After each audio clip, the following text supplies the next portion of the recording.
ரஜினிகாந்த் அவர்கள் சொன்னது போல வந்துட்டேன்னு சொல்லு, திருப்பி வந்துட்டேன்னு சொல்லு. அந்த விவசாயிக்கு எனக்கும் சம்பந்தம் இல்லை, ஆனா இந்த விவசாயிக்கு எனக்கும் சம்பந்தம் இருக்கு.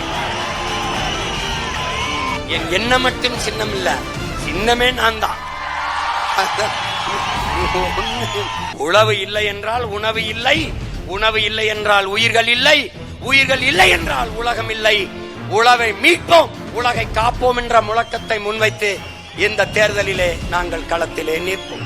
இம்முறையும் எவரோடும் கூட்டணி சேராது, தனித்தே நாம் தமிழர் கட்சி களத்திலே நிற்க இருக்கிறது. சீபா ஆதித்தனாரை பார்த்தோம், மாப்போசியை பார்த்தோம் என்றார்கள். அவர்கள் சீமானை பார்த்ததில்லை, இந்த களத்திலே பார்ப்பார்கள்.